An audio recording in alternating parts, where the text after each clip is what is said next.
शंकरं शंकराचार्यं केशवं बादरायणं सूत्रभाष्यकृतौ वन्दे भगवन्तौ पुनः पुनः। ईश्वरो गुरुरात्मेति मूर्तिभेदविभागिने व्योमवद्व्याप्तदेहाय दक्षिणामूर्तये नमः। मंगलाचरण श्लोक।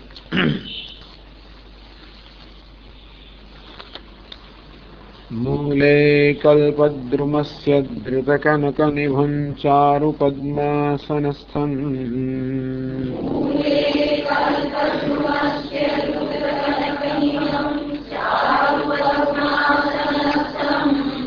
वामाङ्कारूढगौरी कुचनिबिडभरा भोगगाढोपगूढम्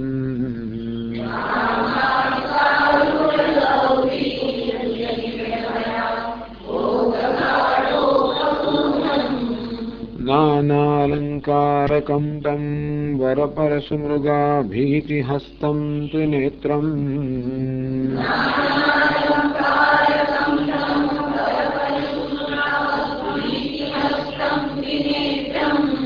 वन्दे बालेन्दुमौलिं गजवदनगुहाश्लिष्टपार्श्वं महेशम्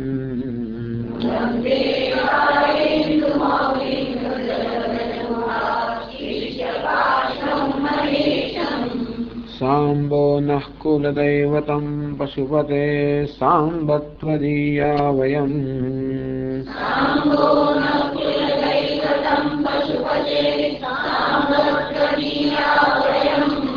साम्बं स्तौमि सुरासुरोरगगणास्तां साम्बेन सन्तारिताः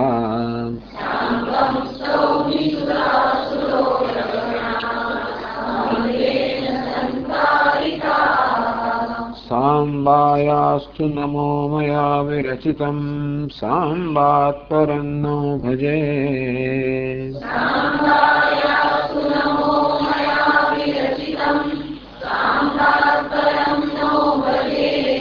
साम्बस्यानुचरोऽस्म्यहं मम रतिः साम्बे परब्रह्मणि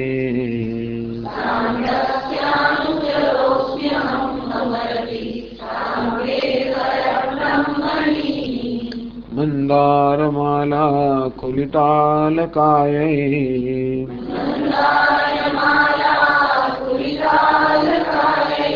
कपालमालाङ्कितशेखराय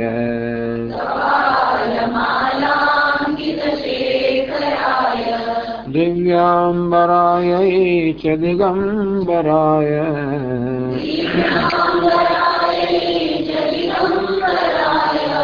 नमः शिवायै च नमः शिवाय।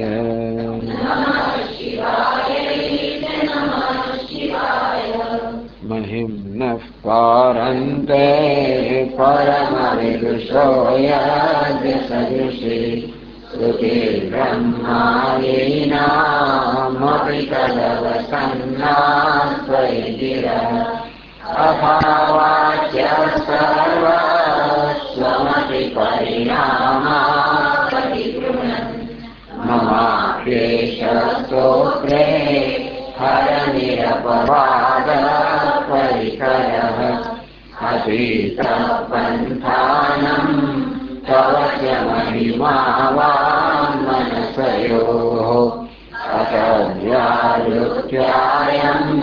शतिकमभिधत्ते श्रुतिरपि प्रकाश्य स्तोतव्या कपिविधगुणकस्य विषयः सर्वाचीने पतति न मनः कश्चन वचः मधुस्फीता वाचा परमामृतं मे नितवतः तव ब्रह्मन् किं वा जपितुरगुरोर्विस्मयपदम् मम त्वेतां वाणी गुणकथन पुण्येन भवतः पुनः मामित्यर्थेऽस्मि पुरमथनबुद्धे तवैश्वर्यनिरक्ता जगदुदयरक्षा प्रलयकृत तैवस्तुर्यस्तम् शुश्रूषु गुणभिन्नासु तनुषु अभव्यानामस्मि नामरमणि विहन्तुं व्याक्रोशि विदधतरिहरिते जलधियः. બસ તો આ પ્રમાણે પહેલા 3 શ્લોકમાં ભગવાનની બહુ કુશળતાથી સ્તુતિ કરી, સ્તુતિ કરવાની બધી યોગ્યતા પણ બતાવી, સ્તુતિનું ફળ પણ બતાવ્યું કે કેવી રીતે મારી વાણી એ દ્વારા મારું મન પવિત્ર થાય, એ રીતે હું ભગવાનના દર્શનની યોગ્યતા પ્રાપ્ત કરું. હવે આગળ કહ્યું તે પ્રમાણે હવે પછીના 3 શ્લોકમાં સ્તોત્રકાર ઈશ્વરના હોવાપણું સ્થાપિત કરે છે, અથવા તો એના વિશે એનું પ્રતિપાદન કરે છે કે ભગવાન છે, ઈશ્વર છે. અને એ કરવામાં કેટલાક નાસ્તિક લોકો જે ઈશ્વરના અસ્તિત્વનો સ્વીકાર કરતા નથી એ લોકોનું ખંડન પણ કરે છે. એટલે નાસ્તિક લોકોનું ખંડન કરવાની પાછળનું એક પ્રયોજન એ પણ ખરું કે એ રીતે એ લોકો ઈશ્વરના અસ્તિત્વનો પડકારે એ પાછળ કદાચ કારણો હોય છે. એટલે નાસ્તિક લોકો ઘણા હોય, પણ એમાં કેટલાક બુદ્ધિમાન લોકોને આપણે વાત કરીએ છીએ જે લોકો બુદ્ધિપૂર્વકની દલીલો દ્વારા પુરવાર કરવાનો પ્રયત્ન કરે કે ઈશ્વર નથી. ઘણા લોકો જેને જીવન વિશે કશે વિચાર જ કર્યો નથી અને એ લોકો એમ જ કે અમે ઈશ્વર નથી માનતા, એ વાત જુદી છે. પણ જે લોકોએ જીવન વિશે વિચાર કર્યો છે, વિચાર કર્યા પછી એ પ્રકાર નિષ્કર્ષ પર આવ્યા છે કે ઈશ્વર નથી. આ પ્રકારે પોતે તો માને છે કે ઈશ્વર નથી એટલું જ નહીં, એટલે ઈશ્વરને એ લોકો પણ નકારે છે એટલું જ નહીં, પરંતુ બીજા લોકોને બધા ભરમાવે પણ છે.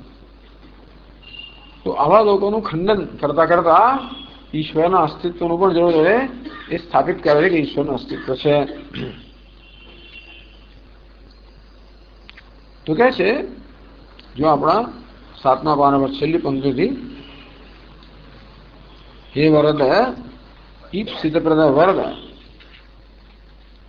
ભગવાનને સંબોધન કે વરદ એટલે વર ઈચ્છિત વસ્તુ, ઈપ્સિતપ્રદ આપણને જે ઈચ્છિત વસ્તુ છે પ્રદાન કરનાર ને વર વરદાન આપનાર, વરનું દાન કરનાર. વર એટલે જે ઉત્તમ છે અથવા જે આપણને ઈચ્છિત છે, જે આપણે ઈચ્છીએ છીએ, જે આપણા માટે ઉત્તમ છે. તો ભગવાન હંમેશા વર પ્રદાન કરનાર છે, ઈચ્છિત વસ્તુ પ્રદાન કરનાર છે. એનો અર્થ એવો થયો કે આપણી કોઈ પ્રકારની ઈચ્છા હોય તો ઈચ્છા પૂરી કરવા માટે એની પાસે જવું જોઈએ, એને અરજ કરવી જોઈએ. પરંતુ કેટલાક બુદ્ધિમાં મંદ, આમ પાસે બુદ્ધિમાન કહેવાય કારણ કે તરત દલીલો તો એવી કરે, પણ આમ જોવા જઈએ તો અક્કલ વગરના છે, અવિવેકી છે. એવા લોકો ઈશ્વર પાસે જઈને વરદાન માંગવાના બદલે દુનિયા પાસે વરદાન માંગે છે. ક્યાંક તો માગવું જ પડે માણસ. જ્યાં સુધી માણસ અજ્ઞાની છે ત્યાં સુધી એના મનમાં હંમેશા ઉણપની ભાવના લાગણી રહ્યા જ કરવાની, અને તેથી અંદર સાલથી ઉણપ પૂરી કરવા માટે અનેક વસ્તુની જરૂરિયાતો પડવાની છે. એ જરૂરિયાતો પૂરી કરવા માટે માણસે ક્યાંક તો હાથ લંબાવવો જ પડે. કોઈ દેવતાને ખુશ કરવા પડે, કોઈ અહીંયા આપણે આજકાલના દેવતાને કોઈને ખુશ તો કરવા પડે, એ ત્યારે આપણી ઈચ્છા પૂરી થાય. ખરેખર તો વરદાન વર પ્રદાન કરનાર તો એ છે, હે વરદ ઈપ્સિત જે કે ઈચ્છનીય છે, ઈચ્છનીય વસ્તુ પ્રદાન કરનાર. તો ભગવાન તવ ઐશ્વર્યમ યત્તત જગત ઉદય રક્ષા પ્રલયકૃત યત તવ ઐશ્વર્યમ, ભગવાન તવ ઐશ્વર્ય છે. ઈશ્વરના ભાવને ઐશ્વર્ય કહે. ઈશ્વર એટલે શાસક, ઐશ્વર્ય એટલે આ શાસક હોવાપણનો ભાવ. ભગવાન ઈશ્વર છે, શાસક છે, એનું શાસકપણું, એનો મહિમા, એની સર્વજ્ઞતા, એની સર્વશક્તિમત્તા, એની સર્વવ્યાપકતા, સર્વ નિયંત્રણ, આવું ઐશ્વર્ય કહેવાય. ભગવાન સર્વજ્ઞ છે, સર્વશક્તિમાન છે, સર્વવ્યાપ્ય છે, સર્વ વ્યાપેલો છે, સર્વ નિયંતા છે. આ પ્રકારનું ભગવાનનું ઐશ્વર્ય જે છે. હવે એવું છે ને, આપણે કોઈકને ઘરે જઈએ ત્યારે પણ ઐશ્વર્ય આમ સ્પષ્ટ થઈ જાય. મોટું મહેલ જો મકાન બનાવ્યું, કેટલા તો કે 34 રૂમ બનાવ્યો, મોટું મહેલ જો. ખબર કે ભાઈ આ માણસ લાગે છે ખરો, ધનવાન હોવો જોઈએ. કોણ છે ભાઈ? બહુ ધનાઢ્ય હોવો જોઈએ. કેટલા મોટર ગાડીઓ ત્યાં છે, કેટલું વાહ છે, આમ જોઈએ તો આમ ઐશ્વર્ય છાતું થઈ જાય ને. ઘણા લોકો એવા હોય કે પોતાનું ઐશ્વર્ય પ્રગટ ના કરતા ખબર ના પડશે. તો કેટલાક લોકો તો પોતાનું ઐશ્વર્ય બહુ સ્પષ્ટ પ્રગટ કરતા હોય છે. પોતાની પાસે ધન સંપત્તિ હોય તો ખબર પડે કે આ ધનવાન માણસ છે. દેખાડી આમ ચાવી આમ ખખડાતા જાય, ખબર પડે કે આ મોટર ગાડી છે.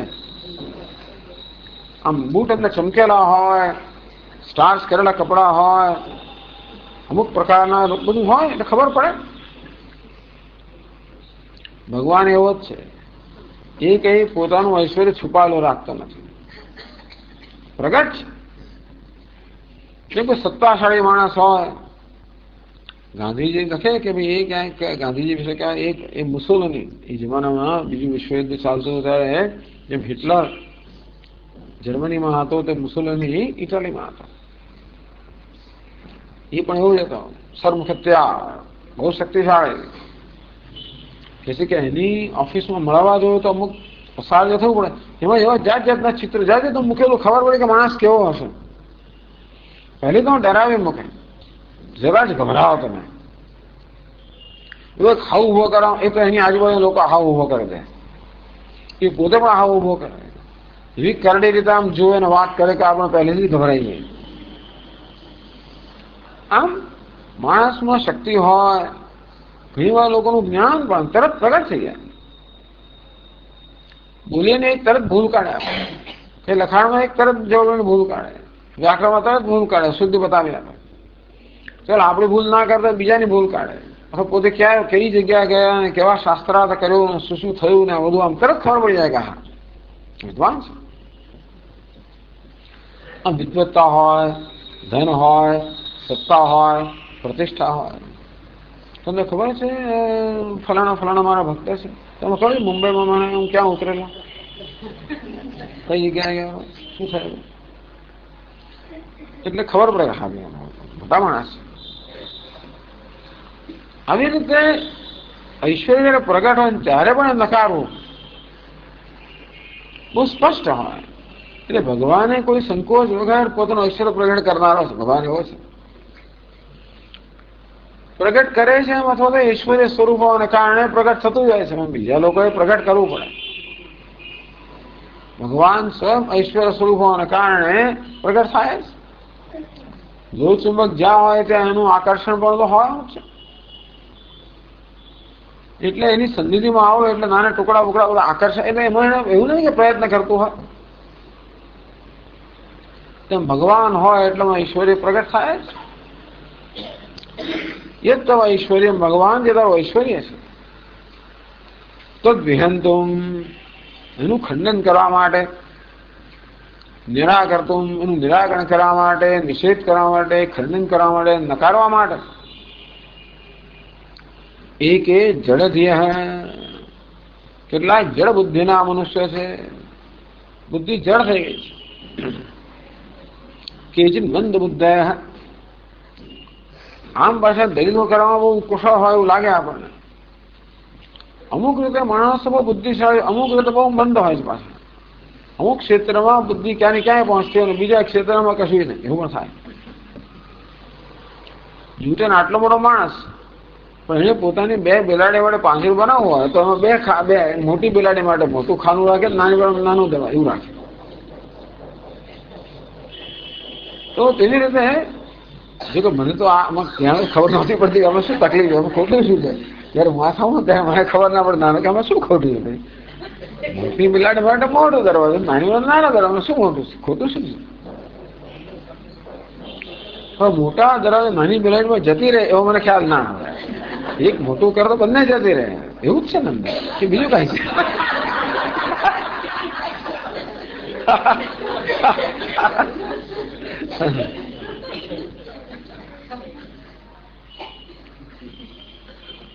ઘણી વાર થતું હોય કે બહુ બુદ્ધિમાન એક ક્ષેત્રમાં હોય, બીજા ક્ષેત્રમાં કશું ગજ ના વાગ્યું. બને આટલો મોટો હોય માણસ જયારે તમે શાક લઈ આવો તો એને ખબર ના પડે બિચારે શું કરવું, કેવા રીંગણ લાવવા, કેવા ભીંડા લાવવા, કઈ ખબર ના પડે. પ્રિન્સિપાલ કહે છે કે બધી મારી પત્ની બધી મારી ખરીદે, શર્ટ બધું એની પત્ની વ્યવસ્થા કરે, એને ના ખબર પડે. આમ બધો પ્રિન્સિપાલ છે, બહુ વિદ્વાન માણસ, ચારે બાજુ જેને વિદ્વત્તા અને બહુ ખૂબ આદરણીય, આ બધામાં ખબર ના પડે. એવી રીતે કેટલાક લોકો હોય છે જેમની બુદ્ધિ આપના ઈશ્વરના વિષયમાં જળ છે. એમ આમ કદાચ બુદ્ધિશાળી હોય, વ્યવહારમાં કશો હોય, દલીલોમાં કશો હોય, અને એવી ભાષા વાપરે, લોકોને પ્રભાવિત કરવામાં બહુ કશો હોય, પરંતુ જ્યાં ઈશ્વરનો વિષય આવે, તત્વનો વિષય આવે, ત્યાં કોઈ તેનું બુદ્ધિ કામ ના કરે, આ તો ઉલટી રીતે કામ કરે. કામ ના કરતા હોય ત્યારે જુદી વાત છે, ઉલટી રીતે કામ કરે. એટલે ઘણા લોકોને આ પ્રકારના ઇમોશનલ પ્રોબ્લેમ, ઘણા લાગણીના સ્તરની ઘણી બધી સમસ્યાઓ, મુશ્કેલીઓ લોકોને હોય છે, જેને કારણે ભગવાનનું નામ એલર્જી ઘણી વાર થઈ જાય. ભગવાન આવે, શબ્દ આવે નામ એલર્જી, એકદમ જ એ લોકો પ્રત્યાઘાત દર્શાવે, એને ગમે તે કારણ હોય. ટૂંકમાં આપના ઐશ્વર્યને પડકારનારા, નકારનારા કેટલાય લોકો છે. હું તો એમને જડથી, હું તો એને મંદ બુદ્ધિ કહું છું. આ જડ મંદ બુદ્ધિના મનુષ્યો એ તો સ્તોત્રકાર કહે છે, પોતે એવું ના કે પેલા લોકો સ્તોત્રકાર કે આ માણસ જડ છે. જડ વસ્તુઓનો વિચાર કરી કરીને બુદ્ધિ જડ થઈ ગઈ છે. જગતનું સત્ય જડ છે એમ માને લોકો. એ લોકો એમ માને કે આ ચેતના છે, ચૈતન્ય છે, કોન્શિયસનેસ છે, એ તો પ્રકૃતિનો ધર્મ છે. મૂળ સત્તા કઈ છે? પ્રકૃતિ છે, મેટર છે, પદાર્થ છે. જડતા એ સત્ય છે અને ચેતનતા તો ધર્મ. ચેતનતા છે ક્યાં? તમે વિચાર કરો. દુનિયામાં ચારે બાજુ જડતા પ્રવર્તમાન છે. તમે જોજો પૃથ્વીની અંદર પણ આપણે સજીવ જે બધા પ્રાણીઓ છે એ બધું જળ જ ખરું ને. આખી પૃથ્વી બધા 5 મહાભૂત જળ જ છે ને. આમ નક્ષત્રો જો, સૂર્ય, ચંદ્ર, તારાઓ, નક્ષત્રો, ગ્રહો બધા જળ છે ને. બધી ગેલેક્સી તમે જુઓ, બધી આકાશ ગંગાઓ જળ. લાખો, કરોડો, અબજો બધી એ બધા સૂર્યની બનેલી, તારાઓની બનેલી ગેલેક્સી, અબજો ગેલેક્સી જડતા જ છે ને. ચેતનતા છે કે? આ ચેતનતા તો ચૈતન્ય તો એક અકસ્માત છે. સત્ય શું છે? જડતા. સત્ય બધી દેખાય છે. શું બધી જડતા જ દેખાય છે ને. ચેતનતા તો ક્યાંક ક્યાંક દેખાય, ક્યાંક ક્યાંક ખૂણે ખાંચરે દેખાય. દુનિયામાં પૃથ્વી પર જોવા જઈએ એ તો, કે દુનિયામાં જોવા જઈએ તો ચેતના ખૂણે ખાંચરે દેખાય. અકસ્માત છે. એ તો આ જળ પદાર્થોનું અમુક પ્રકારનું મિશ્રણ થાય એને કારણે આ ચેતનતા પ્રગટ થતી હોય છે. બાકી કોઈ ચેતન નામનું સત્ય નથી, ઈશ્વર નામનું કોઈ તત્વ નથી. એ તો અકસ્માત છે. આપણા શરીરમાં પણ આ બધા જે 4 મહાભૂતો છે એમના અમુક પ્રકારના મિશ્રણથી શરીરમાં ચેતનતા આવે અને એ પ્રકારનો સંયોગ ન રહે તો ચેતન જતી રહે. એમ બધા ડોક્ટરો માનનારા છે, એક મોટા ભાગના, કે શરીરમાં જે ચેતનતા છે એ શરીરનું એ આત્મા નથી, કે શરીરનું મૂળ તત્વ નથી, પરંતુ આપણા મગજની અંદર અમુક રસાયણો સંયોગ થાય એમાંથી ચેતનતા જન્મતી હોય છે. એ આપણા શરીરને ચેતન રાખે છે અને રસાયણો બનતા બંધ થઈ જાય, ચેતનતા જતી રહે, માણસ મરી ગયો. તેથી જડતા એ જગતનો ધર્મ છે અને ચેતનતા એ તો આ જળ તત્વનો કે જળ પ્રકૃતિનો ધર્મ છે એવું માનનારા જ બધા છે. આમ ભલે ઈશ્વર ઈશ્વર કરતો હોય મંદિરમાં તો પછી એનું આવું આવે ને ડોક્ટરને ત્યારે પછી આ નહીં વસ્તુ માને જડથી. એટલે ઐશ્વર્ય પ્રગટ હોય અને છતાંય પણ એ ઈશ્વરને ન માનો. આપણે ઈશ્વરને ભલે ન જોતા હોય પણ ઐશ્વર્ય દેખાય છે ને. અને તો ઐશ્વર્ય જોઈને આપણે ઈશ્વરનો સ્વીકાર અનુમાન કરી શકીએ ને. કોઈ રાજમહેલ જો ઘર જોઈએ એટલે માણસ ધનવાન હશે એવું આપણે અનુમાન કરી શકીએ ને. 6 મોટર ગાડીઓ આમ પડી હોય ઘરની સામે એટલે ખબર તો પડે ને કે ભાઈ આગળ છે. મળવા આવનારા 25 ગાડી લાઈન થઈ તો ખબર પડે કે કોઈ મહત્વનો માણસ હશે આજે આવ્યો છે. જુઓ કોઈ સત્તાશાળી હશે, કોઈ મહત્વનો માણસ હશે. આશ્રમમાં ગુરુજી છે કે નહીં ખબર કેમ પડે? તરત ખબર પડી જાય. ઘરમાં ગૃહિણી છે કે નહીં ખબર પડી જાય. ઘરમાં વસ્તુ વ્યવસ્થિત એ બધા આપણે અનુમાન કરીને હોવા જોઈએ. ઓફિસમાં જઈએ ને બધા ડાયા અમારા થઈને પોતપોતાના ટેબલ પર બેઠેલા હોય, આમ બધું ફાઇલો ખોલીને કામ કરતા હોય, ખબર પડે કે સાહેબ હોવો જોઈએ ને. પેલો અહીં ફરે પેલો ત્યાં ફરે, બધા ડાયા ડમરા છે. શાળામાં જઈએ ને વિદ્યાર્થીઓ બધા બેસીને આમ પાઠ કરી રહ્યા છે. જો કે શિક્ષક હોવો જોઈએ.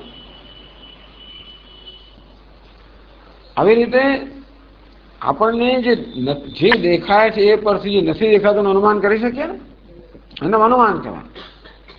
જે દેખાય છે એ પરથી જે નથી દેખાતું એનું અનુમાન. એટલા જ માટે કે જો શિક્ષક ના હોય તો ક્યારેય વિદ્યાર્થીઓ વ્યવસ્થિત રીતે એમની બેન્ચ પર બેઠા ના હોય. જો સાહેબ ના હોય તો ક્યારેય પણ ઓફિસમાં લોકો પોતપોતાના ટેબલ બેસીને કામ ના કરતા હોય. જો ઘરમાં ગૃહિણી ના હોય તો ઘરમાં બધી વ્યવસ્થા ના હોય. એની ભલે આપણે ગૃહિણી ના જોઈએ, ભલે શિક્ષકને ના જોઈએ, ભલે સાહેબને ના જોઈએ, પરંતુ જે જોઈએ છે એના પરથી જે નથી તે અનુમાન તો થાય ને. ગૃહિણીનું ઐશ્વર્ય છે કે વ્યવસ્થા હોય, શિક્ષકનું ઐશ્વર્ય છે કે બધા વિદ્યાર્થીઓ બધા ભણતા હોય, સાહેબનું ઐશ્વર્ય છે રૂઆબ છે કે બધા પેલા એમના જે લોકો કામ કરતા હોય બધા ડાયાડે કામ અજ્ઞાનથી રીતે કામ કરે. અને તોય કેવું કે નથી માનતો હું, દેખાઈ આવે છે છતાંય ના માનો. અને શું કહેવાય? જળ બુદ્ધિવાળો માણસ કહેવાય કે નહીં કહેવાય? જે સ્પષ્ટ છે અને સામાન્ય માણસ તો સમજી શકે એવું છે એ પણ આ માણસ સ્વીકારતો નથી. જુદી જાતની દલીલો કરી નથી સ્વીકારતો. તો જે શ્રદ્ધાવાળા માણસો છે એમને માટે ઈશ્વરનું સ્વીકારવું સરળ છે, કારણ કે એમને તો ભગવાનનો ઈશ્વર ચાર વાગે દેખાય જ છે. પણ જે લોકોના મનમાં કઈ ગડબડ છે એવું છે ને, ઉછળતી વખતે આપણને ભગવાન વિશે કશું કહેવામાં આવ્યું હોય, આપણે ધાક જો ભગવાન લઈ જશે ને ભગવાન આમ કરશે ને ભગવાન કરું કરશે ને જો આમ કરશે ને શું કરવામાં આવ્યું હોય, નાનપણથી જ કહેવાનું પોલીસ લઈ જશે, પોલીસ પકડે તો પોલીસ માટે ડર રહેવાનો છે. જો બાવો આવશે લઈએ તો બાવા માટે ડર રહેવાનો છે. ભગવાન આમ કહેશે ઉપર જોનારો છે બધું જોઈએ એટલે પછી ભગવાનનો ડર રહેવાનો છે. એટલા માટે ભગવાન વિશેનો ખ્યાલ આપ્યો હોય એ જે લોકો જયારે ભગવાનને નકારતા હોય ત્યારે ભગવાનને નહીં નકારતા, પરંતુ અમુક પ્રકારના ભગવાનને નકારે છે. જે પ્રકારનો ભગવાનનો ખ્યાલ એમને આપવામાં આવ્યો છે એને નકારતા હોય છે. આપણે કહીએ એ પ્રકારના ભગવાન તો કોઈ નકારી જ ના શકે. હું ભગવાન નથી માનતો, ક્યાં છે ભગવાન? નથી માનતો. તું શું કે વેદાંત નવો પ્રશ્ન, તું શું કે? હું તો શું માને જ કે નથી માનતો. માનવાનો સવાલ કે છું જ, બસ એ જ છે કે ભગવાન છે. આપણો ભગવાન એવો છે ને કે માનવો જ પડે. ક્યાં જઈએ? તું શું કે નહીં શું? બસ તો ભગવાન છે જ. પણ જયારે સગુણ બ્રહ્મ આવે તકલીફ ક્યાં થાય છે? સગુણ બ્રહ્મ એટલે જગતનું સર્જન કરનાર, પાલન કરનાર, લય કરનાર, નિયમન કરનાર, ન્યાય કરનાર, કર્માધ્યક્ષ, કર્મફલદાતા. દુનિયામાં જે બધી ભગવાન વિશેની ચર્ચાઓ કયા સગુણ બ્રહ્મ વિશેની. એક બાજુ નિર્ગુણ કે નિર્વિશેષ બ્રહ્મ કોને કહેવાય? જે બધા પ્રમાણથી પર છે, જેને પામી ના, જેને જોઈ ના શકાય સામે, છતાં એને સિદ્ધ કરવું સરળ છે. જયારે ચાર વાર દેખાય એ ભગવાનને સિદ્ધ કરો અઘરો છે. જે નિર્વિશેષ છે, નિર્ગુણ છે, સર્વ અતીત છે, એ ભગવાનને પુરવાર કરવો સરળ છે. કેમ? કારણ કે એક જ પ્રશ્ન, તું છે કે નહીં ભાઈ? તું છે તો નિર્વિશેષ ભગવાન તો છે, પણ ભગવાન દયાળુ છે કે નહીં એ મારો પ્રશ્ન થયો. ત્યાં શ્રદ્ધાનો સવાલ છે. સાચી વાત એ છે કે આપણે આ ખરેખર તો ઈશ્વર આ પ્રકારનો છે ને આમ નથી એવું પુરવાર ન કરી શકે. કે ભગવાન દયાળુ છે એ પુરવાર કરવું અઘરું છે. દયાની આપણે જે વ્યાખ્યા હોય છે એટલા માટે જ ઈશ્વરના વિષયનો વિવાદ હોય છે. અને ઘણા લોકોના જીવનમાં પોતાના કેટલાક કડવા અનુભવોને કારણે ઈશ્વર માટે એટલો બધો વિરોધ ઉભો થઈ ગયો હોય છે કે બીજું કોઈ ઈશ્વર માને તોય પણ એ લોકો સાંખી ના શકે. જય જન પ્રચાર કરે અને બધાને કન્વર્ટ કરી આપે. કન્વર્ટ બધાને પોતાના અભિપ્રાયને કરી નાખે. તો એ કે જડધીય હે કેચિત મંદ બુદ્ધ, કેટલાક મંદ બુદ્ધિના મનુષ્ય. મંદ બુદ્ધિ એટલે પેલા મંદ બુદ્ધિ નહીં, મંદ બુદ્ધિ આ તો બધી વિકસેલી બુદ્ધિ પણ છતાંય મંદ બુદ્ધિ. વ્યાક્રોશિમ વિદધતે, વ્યાક્રોશ આક્ષેપ વચન કે સાક્ષેપમ ઉચ્ચ ભાષણમ આક્રોશ. આક્રોશ કોને કહેવાય? પરસ્પર ઝઘડો કરવો, વાત કર, બૂમાબૂમ કરવી, તું આવો છું તું આવો છું ને પેલો આ પ્રકારનું. એનો આક્ષેપ એટલે વિરોધ કરવો, આક્ષેપ એટલે આક્ષેપ કરવો, નિંદા કરવી, પેલો એ જાતનું છે ને મોટે મોટો એનો આક્રોશ કહેવાય. વ્યાક્રોતસ્ય વ્યતિહાર વ્યાક્રોશી, પેલો આને કહે ને પેલો આને કહે, આ પ્રકારની ચર્ચા આજે છે ને વ્યાક્રોશ કહેવાય. તો આનો અર્થ એ આક્ષેપ વચન તો નિંદા, ખંડન. તો આ રીતે કેટલાક લોકો એવા હોય છે મંદ બુદ્ધિવાળા મનુષ્ય કે ભગવાન આપણા ઐશ્વર્ય છે હંમેશા એનું ખંડન કરવા તત્પર હોય છે.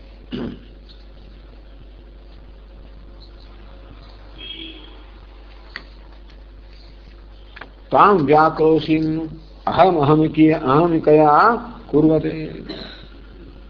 પછી અમે એવું છે ને પેલો નિંદા પેલો ઈશ્વરનું આમ ખંડન કરે, બીજું ખંડન કરે, એમાં પાસે મતભેદ હોવાના પાસે બધા. હું સાચો મારું જ સાચું એવું થયા કરવાનું. તવૈશ્વ યત તત, આ યત અને તત બે સરનામ વાપરવામાં આવ્યા. યત સર્વ પ્રમાણ પ્રમિદમ તદપી જિહામ સંતિ. ટૂંકમાં જે બધા માટે સ્પષ્ટ, બધા પ્રમાણથી. પ્રમાણ એટલે શું છે? જે આપણે દેખાય ને પ્રત્યક્ષ કહેવાય. જે દેખાય એ પરથી નથી દેખાતું અનુમાન કરે, અનુમાન કહેવાય. અને શાસ્ત્રો એનું પ્રતિપાદન કરે એને આપણે શાસ્ત્ર પ્રમાણ કહીએ. ટૂંકમાં ભગવાનનું ઐશ્વર્ય છે એ તો બધા પ્રમાણથી સિદ્ધ થયેલું છે. શાસ્ત્રો ઈશ્વરની અને એના ઈશ્વરની વાત કરે છે. યસ સર્વજ્ઞ સર્વવિદ યસ્યૈષ મહિમા ભુવિ. જે ભગવાન સર્વજ્ઞ છે, સર્વ જાણનારો છે, જેનો મહિમા જગતની અંદર ચારે બાજુએ પથરાયેલો છે. એમ શાસ્ત્રો તો ભગવાનના મહિમાનું ખૂબ વર્ણન કરે છે. એટલે ભગવાન ઈશ્વર છે, ઐશ્વર્ય છે, એમાં શાસ્ત્રો પ્રમાણ છે. આપણે આગળ જોઈશું પ્રત્યક્ષ પ્રમાણ, બધા પ્રમાણ છે. ટૂંકમાં સ્પષ્ટ છે. આ બધા જ પ્રમાણથી જે વસ્તુ સિદ્ધ થઈ એવા આપણે ઈશ્વરનું ખંડન કરવું. જે વસ્તુ પુરવાર ન થઈ હોય, જેના વિશે કોઈ પુરાવો ન હોય, એનું ખંડન કરવું, એને નકારવું, એ જરા સમજાય વસ્તુ છે. કોણે કહ્યું? હજી કોઈ વસ્તુ પુરવાર થઈ ના હોય એનું કોઈ કામ છે તો ભાઈ આપણે નકારીએ ને. પણ જે વસ્તુ બધી રીતે પુરવાર થયેલી છે, ભગવાન એનું ઐશ્વર્ય, એને નકારનાર લોકો ખરેખર તો એટલે કહે છે કે યત તદ્ભ્યામ મંદ બુદ્ધિત્વમ દ્યોતિતમ. યત એટલે જે ઐશ્વર્ય બધા પ્રમાણથી પણ ખરેખર સિદ્ધ થયેલું છે એવા ઐશ્વર્યનું ખંડન કરવું એનું સાહસ છે. ઘણી વાર અક્કલ વગરના માણસો ત્યાં આગળ જાય જ્યાં બુદ્ધિશાળી માણસો ન જતા હોય. ઘણી વાર where the angels dread, where the angels fear to tread. Angels એટલે ફેરસ્તાઓ પણ જ્યાં જવા માટે એ લોકો ડરતા હોય, તો મૂર્ખ માણસો પહોંચી જાય. એમાં એમની બુદ્ધિ નથી, મૂર્ખતા છે. એવી રીતે આટલા પ્રમાણોથી, શાસ્ત્ર વગેરે પ્રમાણોથી જે વસ્તુ સિદ્ધ થયેલી છે એવા ઈશ્વરનું ખંડન કરવું એ તો બુદ્ધિની મહાન જડતા બતાવે છે, સામાન્ય જડતા પણ. અતએવ કર્તૃ અભિપ્રાય ક્રિયાફલે વિદધાતે આત્મનેપદમ જડધીય વિદધતે. એટલે આત્મનેપદનો પ્રયોગ કર્યો. ટૂંકમાં આ પ્રકારે જે કર્મ કરે એનું ફળ એમને જ મળવાનું છે. આવું કરવાનું ફળ કોને મળશે?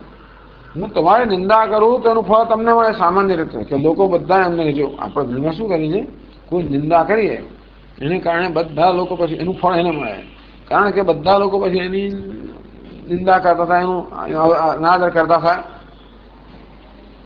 ભગવાન આપના ઐશ્વર્ય નિંદા કરનારનું ફળ તો એ નિંદા કરનાર આપને નથી મળતું. નિતત વ્યાક્રોશી વિધાનાત તવ ઐશ્વર્ય વ્યાઘાત. આ બધા કૂતરા ભસા કરતા હોય એટલે જેવી રીતે સિંહને શું થવાનું હતું, તેવી રીતે આ બધા જડ બુદ્ધિના મનુષ્યો ભલે ને આપના ઈશ્વરનું ખંડન કરતા હોય એને કારણે આપના ઈશ્વરને ક્યાં જ નથી આવવાની. ત્યારે શું થશે? ઉપનિષદમાં કથા આવે છે કે આ અસુરોએ એક પછી એક ઇન્દ્રિયો જે છે ને એને દૂષિત કરી નાખી, વટલાવી નાખી. દેવતાઓ કહો કે હે વાણી, તો અમારા માટે સ્તોત્ર બોલ અને હોમ કર જેથી અમારું કલ્યાણ થાય. તો પેલી બોલે પેલા અસુરો પહોંચી ગયા એની પાસે, એને લાલચ લોભ લાલચ આપીને અંદરથી એની મતિ છે ને એની ઈરાદો દાનત બદલાવી નાખી. તો વાણી બહારથી તો દેવતાઓને સ્તુતિના વચન બોલે, અંદરથી પછી અસુરોને આહુતિ આપતી જાય. એટલે બિચારા દેવતાઓનું કામ થાય જ નહીં.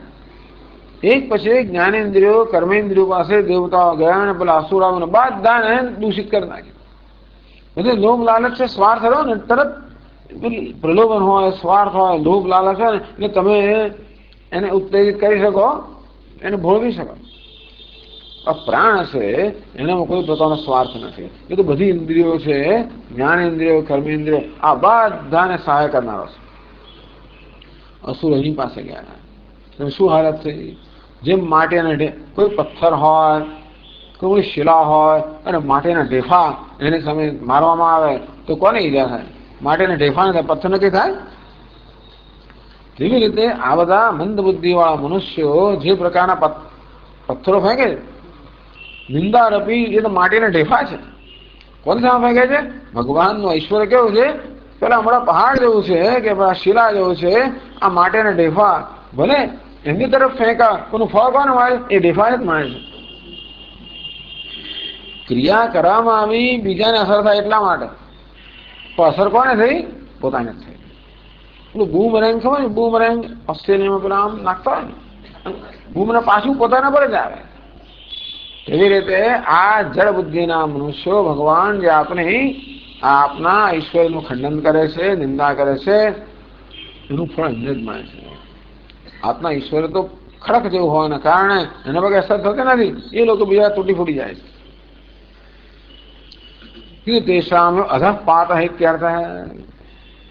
એટલે આમ કરીને આપણે એના પરિણામથી મુક્ત ના રહી શકીએ.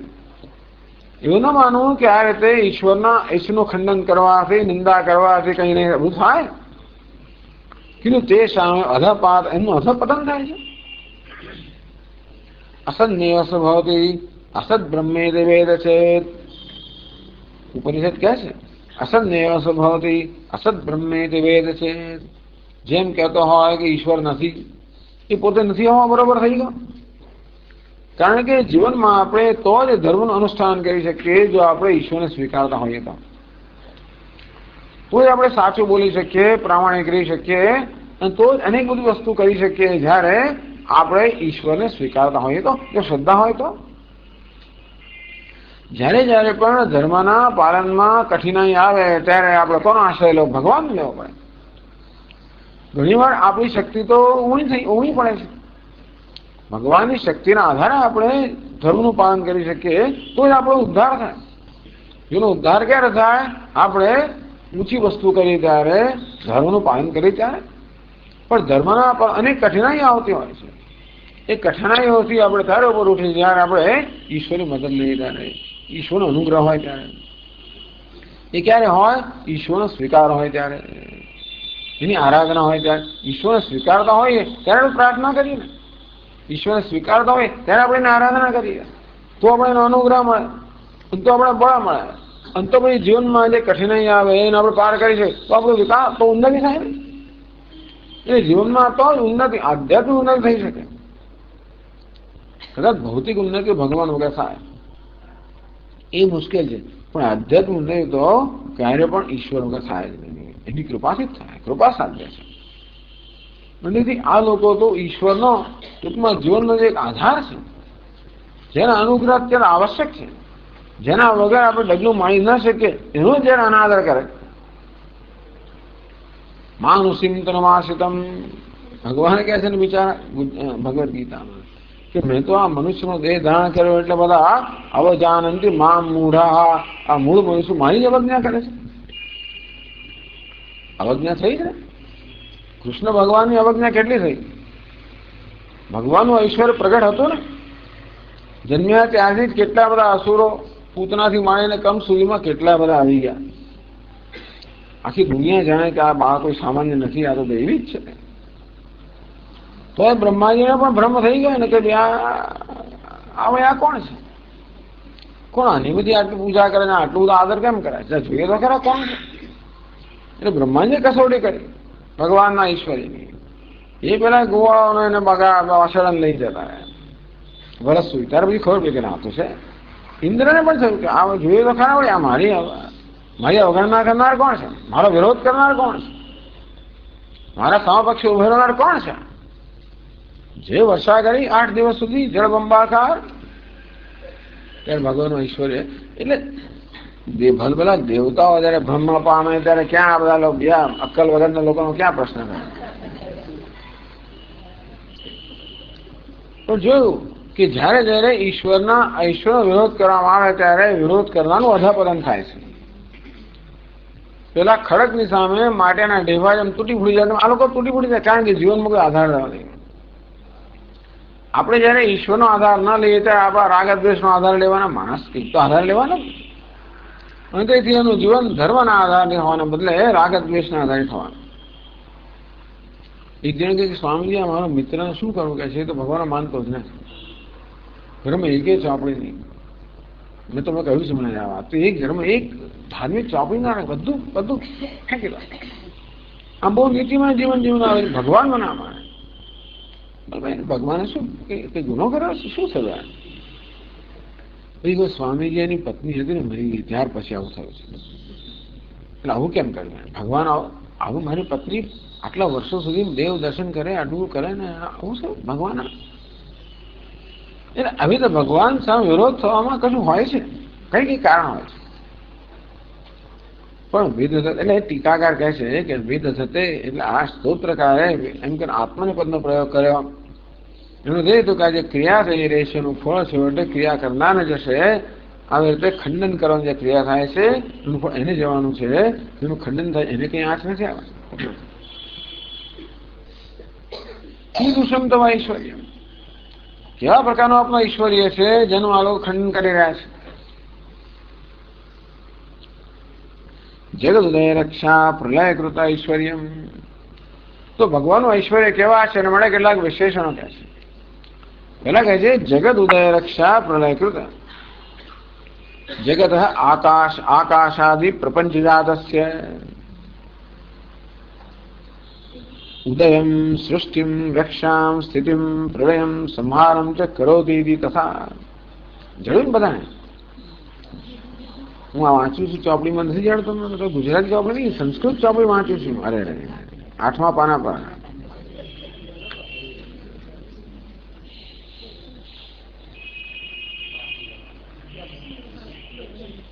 આઠમા પાના પર 1 2 3 4 5 6 7 8 9 10મી પંક્તિ.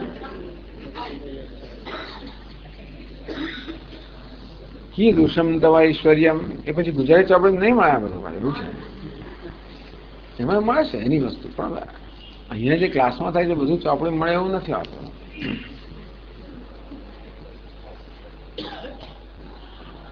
તો કે છે જગત ઉદય રક્ષા પ્રલય કૃત જગત આકાશાદિ પ્રપંચ જાતસ્ય ઉદયમ એટલે કે સૃષ્ટિ, રક્ષા એટલે સ્થિતિ, પ્રલય સંહારમ તે કરોતિ. તો જગતનો ઉદય કરનાર ભગવાન ઈશ્વરે કેવું છે? જગતનો ઉદય કરનાર એટલે કે જગતનું સર્જન કરનાર, જગતની રક્ષા એટલે કે જગતનું પાલન કરનાર, અને જગતનું લય કરનાર, સંહાર, પ્રલય કરે સંહાર કરનાર. તો જગત ભગવાનનું ઐશ્વર્ય છે બહુ સ્પષ્ટ છે. જગતની સર્જન કરનાર, પાલન કરનાર, સંહાર કરનાર આપનું ઐશ્વર્ય છે એ બહુ સ્પષ્ટ છે. જગતમાં સતત ઉત્પત્તિ, સ્થિતિ અને સંહાર થઈ જ રહ્યો છે. પ્રત્યેક ક્ષણે નવી નવી વસ્તુ જન્મી જ રહી છે, બરાબર ને? નવા નવા બાળકો જન્મતા હોય, નવા નવા અંકુર ફૂટતા હોય, નવી નવી કૂપળા ફૂટતી હોય, નવા નવા છોડ ઉગતા હોય, નવા નવા ઉગ્યા જ કરતું હોય. સતત શરીરમાં નવા નવા કોષ બનતા, નવું નવું થયા જ કરે છે. પ્રત્યેક ક્ષણે કઈ ને કઈ નવું નવું સર્જાઈ રહ્યું છે. એવું ક્યારે બને? ત્યારે પ્રત્યેક ક્ષણે કશું ને કશું નાશ પામી રહ્યું હોય ત્યારે. કોઈ વસ્તુની પહેલાની સ્થિતિનો નાશ થાય ત્યારે નવી સ્થિતિ સર્જાય ને. આમ અંકુર ફૂટવા માટે પેલા બીજનો પણ બીજમાં ફેરફાર થાય, અંકુર ફૂટે, અંકુર જાય ત્યારે છોડ આવે, પેલું પાંદડું, એમાંથી પછી કળી, એમાંથી પાછું ફૂલ, એમાંથી પાછું ફળ, એમાંથી બીજ. આમ પૂર્વ અવસ્થાનો નાશ થાય ત્યારે નવી અવસ્થા સર્જાય ને. બાળપણનો નાશ થાય ત્યારે પછી કિશોર અવસ્થા એ જાય, ત્યારે પછી યુવાની એ જાય, ત્યારે પછી આધે જાય, ત્યારે પછી સાથે તો ના થાય. આ રીતે જગતમાં સતત ઉદય, રક્ષા અને પ્રલય, સૃષ્ટિ, સ્થિતિ અને સંહાર થયા જ કરે છે. અને આ પ્રક્રિયા સતત જળવાઈ રહે છે. પાછી એવું નથી કે જયારે ઉદય થયા કે રક્ષા સંહાર બંધ થઈ ગયો, એકાદ એવું થઈ ગયું, ભગવાન ભૂલી ગયો, સંહાર પણ ભૂલી ગયો, ત્યારે ઉદય જ કર્યા કરે. ઘણા લોકો પ્રશ્ન કરે છે કે સ્વામીજી શા માટે આટલા બધા માણસોની વસ્તુ માટે વધારો કેમ થાય છે? ભગવાન ભૂલી ગયો, જન્મ યાત્રા કરે છે મરતા કરતા. તો કે નહીં, મચ્છરો મરી રહ્યા છે, કંઈક થઈ રહ્યું છે એટલે અહીંયા વધારો થાય છે. ક્યાંક સર્જન થાય એટલે ક્યાંક સંહાર થવાનો જ છે. તો જ્યાં સર્જાય ત્યાં સંહાર થતો હોય. આ રીતે જગતની સૃષ્ટિ, સ્થિતિ, સંહાર કરનારું ભગવાનનું જે ઈશ્વર પ્રગટ છે.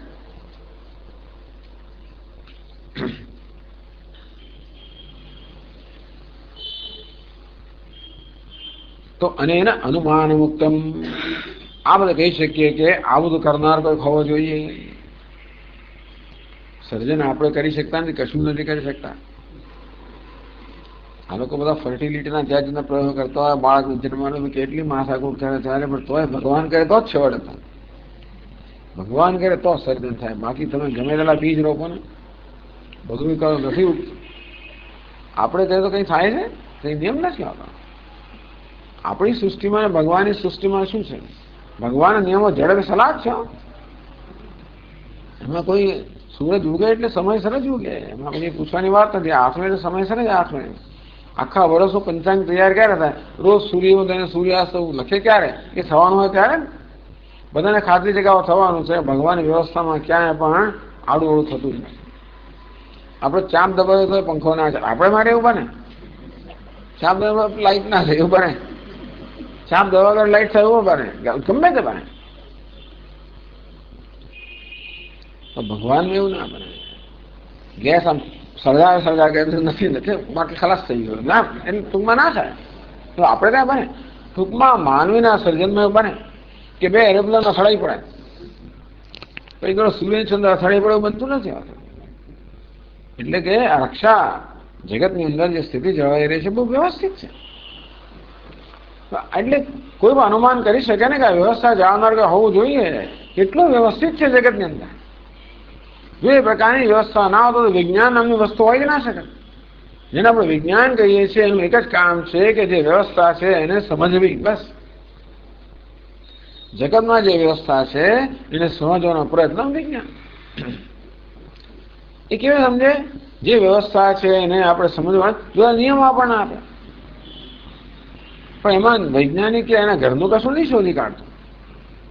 ભલે પેલું સફરજન પડ્યું ને લૂંટેને વર્ષો સુધી બધું ચિંતન કરીને આ ગુરુત્વાકર્ષણ નિયમ વગેરે નિયમ શોધો એટલે કે ન્યૂટને કંઈ નવું પોતાનું નથી હતું જ.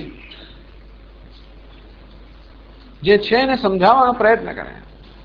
તો એ ક્યારે શક્ય હોય? જ્યારે કોઈ વ્યવસ્થા હોય. એક દાડો સફરજન નીચે પડે બીજા ઉપર જાય ત્યારે આડો ઊંચો ધાર જેવું થતું હોય તો કોઈ નિયમ આપણે નકારી ના શકીએ. એવું થાય તો બીજો નિયમ હોય કદાચ, પણ ટૂંકમાં ઈશ્વરનું ઐશ્વર્ય કેવું છે? એમાં રક્ષા એટલે વ્યવસ્થા બરોબર છે, સર્જન થાય છે, પાલન થાય છે, સમાજ બધું વ્યવસ્થાના અંતર્ગત છે, નિયમના અંતર્ગત છે. આપણે ન સમજીએ જુદી વાત છે. આવું કેમ છે? કેમ મૃત્યુ પામે? નિયમના અંતર્ગત છે કે આપણે નિયમ ન જાણીએ જુદી વાત છે. અને કોઈ દાડા બધા નિયમો જાણવાના નથી. એનો અર્થ એ નહીં કે નિયમ જાણવાનો પ્રયત્ન ના કરવો જોઈએ, કરવો જ જોઈએ. માણસ કયો છોડવાનો નથી, કયા જ કરશે. પણ દરેક રચના એટલી જટિલ છે કે જેમ જેમ આપણે વધારે જાણતા જઈએ તેમ તેમ એની જટિલતાથી વધારે વાકેફ થતા જઈએ. આ શરીર જ જુઓ ને, કોઈ માણસ આ ડોક્ટર નામનો માણસ છે જે આ શરીરનો અભ્યાસ કરે એ ઈશ્વર ના માને એના જેવું મૂર્ખ હોય જ નહીં. આટલી વ્યવસ્થા તમે જુઓ શરીરની અંદર કે આ શું થઈ રહ્યું છે. મગજ ના ચાલે, મગજ કામ ના કરે એવી વસ્તુઓ શરીરમાં થઈ રહી છે. અને તોય કહ્યું કે અમે આને રચનાને માનતા નથી. એ તો એની મગજમાં બહુ જડતા હોય ને તો જ થાય છે. જડ થયા ટૂંકમાં આ ઈશ્વરનું ઐશ્વર્ય એટલું વ્યક્ત છે કે કોઈ અનુમાન કરી શકે આ વ્યવસ્થા કરનાર હોવો જોઈએ, સર્જન કરનાર હોવો જોઈએ. એની જાતે સર્જન થાય નહીં, એની જાતે રક્ષણ થાય નહીં, એની જાતે સમાન ન થાય એ કરનાર, એ વ્યવસ્થિત છે એટલા માટે એ કરનાર હોવો જોઈએ. એમ કરનાર આપણે અનુમાન કરી શકીએ કે ઈશ્વર છે અને તો એને નકારે છે. પછી કહે છે વળી આપણું ઐશ્વર્ય કેવું છે? ત્રયી વસ્તુ.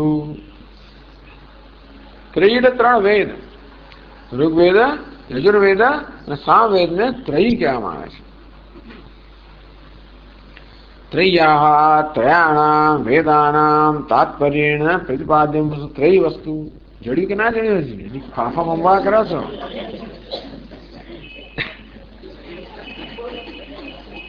આગળ બેસીને તમે ખંભોળા કરો.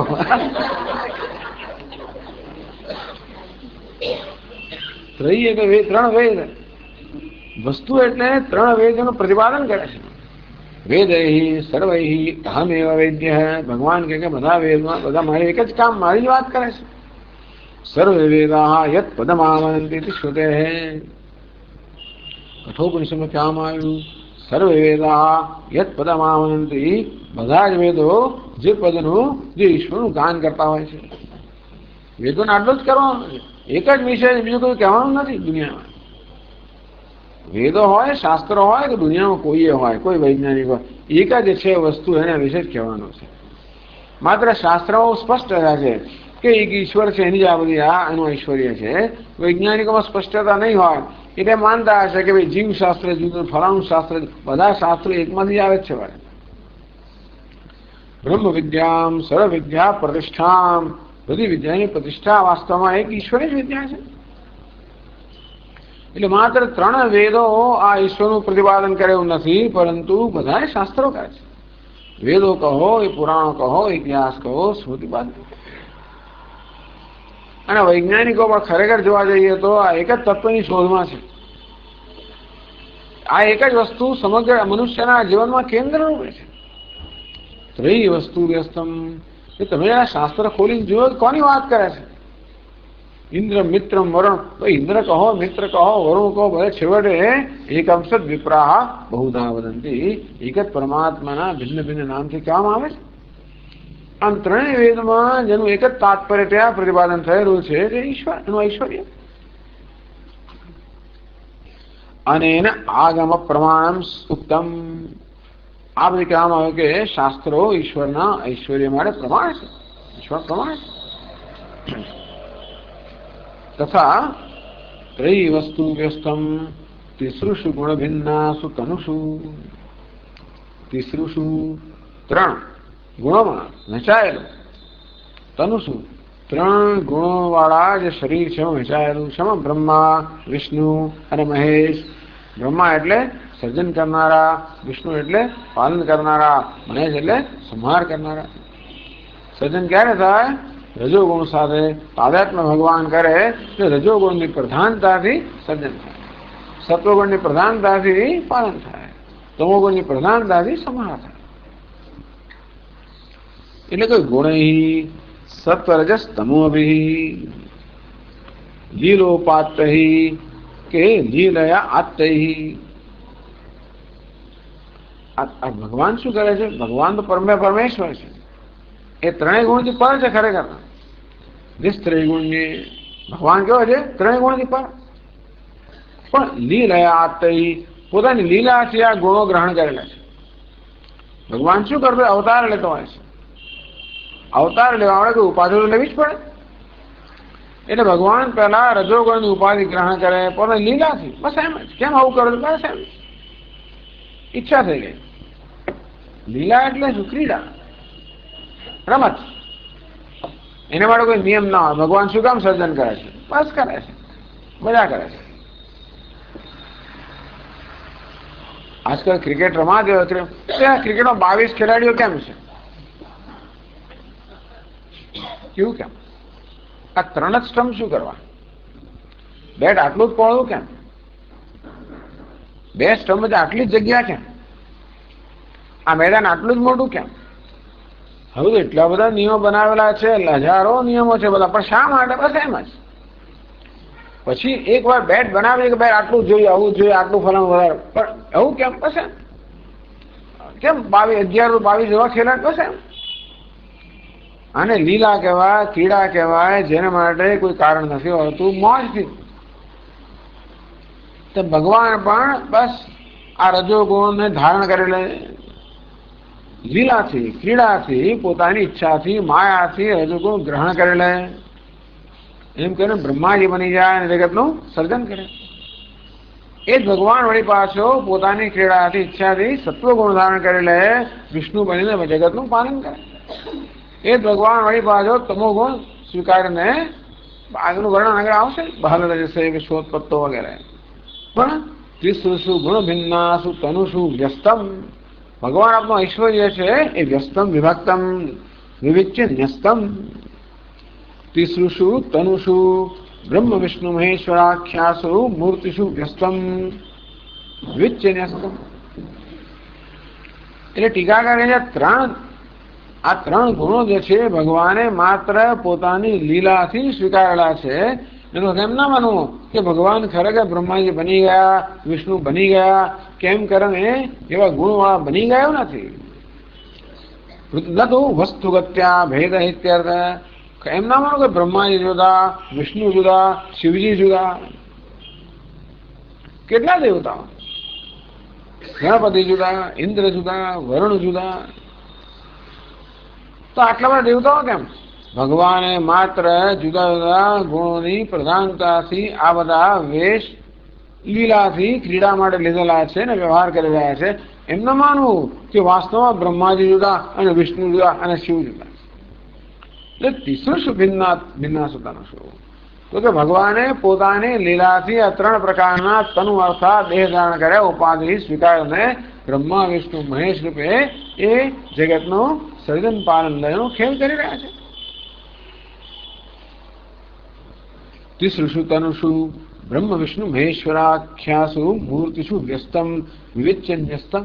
વિભક્ત થયેલું આ ત્રણ ભગવાનના આ જે તનુ છે, ભગવાનના ઉપાધિ છે બ્રહ્મા વિષ્ણુ મહેશ, એ ત્રણ ઉપાધિમાં વહેંચાયેલું આ ભગવાનનું ઐશ્વર્ય છે. પ્રકટીકૃતમિતિ આવત. ભગવાને આ રીતે આ ત્રણ ગુણો દ્વારા પોતાના ઐશ્વર્ય પ્રગટ કર્યું. ઉપલક્ષણમ ચેદ સર્વેશામ અવતારાણામ. મેં કહ્યું પ્રમાણે ભગવાન માત્ર રજોગુણથી બ્રહ્મા અને વિષ્ણુ આ પ્રકારના નહીં, પણ બીજા ઘણા અવતારો લેતા હોય છે. એ જ વરાહ બની જાય, એ જ પછી બધું બની જાય તે ગુણનો આશ્રય લઈને. એ રીતે ભગવાન પોતાના ઈશ્વરને પ્રગટ કરે છે અવતારો દ્વારા. પ્રત્યક્ષ પ્રમાણ કહેવામાં આવ્યું. આ રીતે પ્રત્યક્ષ પ્રમાણ છે, અનુમાન પ્રમાણ છે, આગમ પ્રમાણ છે. તેને સર્વ પ્રમાણ પ્રમિતમ ઇત્યર્થ હૈ. તો આવી રીતે ભગવાન આપનો ઐશ્વર્ય છે એ બધી રીતે જેને બધા પુરાવા ચારે બાજુ છે એવા ઐશ્વર્યનું પણ ખંડન કરનાર કેટલાક આવી રીતે મંદ બુદ્ધિના મનુષ્યો હોય છે, જે ઊંચે ઊંચેથી મોટે મોટેથી બૂમો પાડીને આક્ષેપો કરતા નકાર ક્યાં છે તમારો ભગવાન, કોણે જોયો છે, લઈ આવો અમારી સામે. એમ કે જો હું કહું છું ભગવાન નથી અને પથ્થર ફેંકો, જોવું તો ખરો ભગવાન નીચે લાવે છે કે પત્તો લાવે. ભગવાન નથી એમ કહું છું છતાં ભગવાન જો બોલાય છે ને, તમારો ભગવાન બોલાવતો ભગવાન પથ્થર નીચે લાવતો હોય તો ભગવાન બધું કહે જોવું તો ખરો, નથી ભગવાન જોઈ રહ્યો તો પથ્થર તો નીચે આવે. ક્યાં તમારો ભગવાન? ભગવાન નૈવેદ્ય ધર્યું ખાતો જ છે ને. ટૂંકમાં જેમ દયાનંદ સરસ્વતીએ કહ્યું કે આ તમારો ભગવાન કયો, અહીંયા ઉંદર ફરે છે શિવલિંગ, એ કેવો ભગવાન? છોડો, ઉંદરને દૂર કરવાની તાકાત તમારા ભગવાનમાં છે ને, તો તમારો ભગવાન. એમ કરીને ઊંચા મોટેથી બૂમો પાડીને હવે રીતે આવા શબ્દોમાં આવા વાક્યમાં ભગવાનના ઐશ્વર્યની ખંડન કરે છે. કેવા કોણ છે? એક જળ ધીર, કેટલાક આવી રીતે જળ બુદ્ધિના મનુષ્યો. ચલો પછી આગળ આપણે ચર્ચા પછી ક્લાસમાં કરી પાછું. ઓમ પૂર્ણમદ પૂર્ણમિદં પૂર્ણાત પૂર્ણમુદચ્યતે પૂર્ણસ્ય પૂર્ણમાદાય પૂર્ણમેવાવશિષ્યતે. ઓમ શાંતિ શાંતિ શાંતિ. શંકરં શંકરાચાર્યં કેશવં બાદરાયણં સૂત્રભાષ્યકૃતૌ વંદે ભગવन्तौ પુનઃ પુનઃ. ઈશ્વરો ગુરુરાત્મેતિ મૂર્તિભેદવિભાગિને વ્યોમવદ્વ્યાપ્તદેહાય દક્ષિણામૂર્તયે નમઃ. ઓમ શાંતિ શાંતિ શાંતિ. હરિ ઓમ. શ્રી ગુરુભ્યો નમઃ. હરિ ઓમ.